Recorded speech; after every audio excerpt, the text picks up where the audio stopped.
Evo nas na Krimeji, na stadionu Orijenta, razgovaramo sa dopredsjednikom kluba Marinkom Koljaninom. Ovdje vidimo dosta puno novosti, zanimljivih novosti. Najbolje da nam vi kažete što se to ovdje napravilo. Pa najveća novost je na stadionu koji je 1923. sagrađen i otvoren sredstvima Sušačana. Evo u 2019. čekali smo 96 godina da dobijemo ove stolice. Grad Rijeka je napravio iskorak i u vlasništvo svojeg grada uložio neophodne stolice, 1100 mjesta otprilike da bi zadovoljili uvjete za licenciranje za drugu ligu. I vrlo smo zahvalni gradonačelniku Obersnelu koji je u 100-godišnjici to napravio i omogućio da imamo zaista sada prekrasan novi ambijent Krimeje. Osim stolica radi se i niz radova još na postavljanju ograda, stepeništa koji je isto uvjet za licencu i tako dalje. Znači, pored stolica, koliko će zapravo sada biti kapacitet stadiona?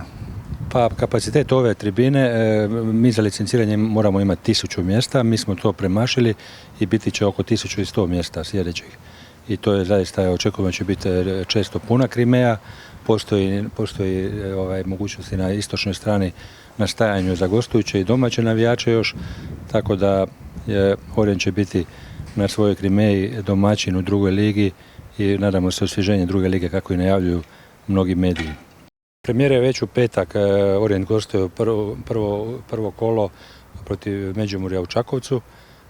Svi smo spremni i napeti, veselimo se nakon 15 godina Orient se ponovo vratio u drugu ligu, još i na 100 godina Orijenta i na ovu pozadinu koju vidimo novu i svi se veselimo u drugoj ligi. Naravno još više sljedećem kolu na Krimeji. Suparnik je vrlo atraktivan, samo ime Dinamo, druga momčad, ali samo ime Dinamo privlači pozornost, pa očekujemo da će sigurno na premijeri biti prepuna Krimeja. Pa svakako očekujemo 24. kolovoza u 17 sati uz direktan prenos čak, ali svejedno očekujemo prepunu Krimeju i pretprodaja karata ide odlično.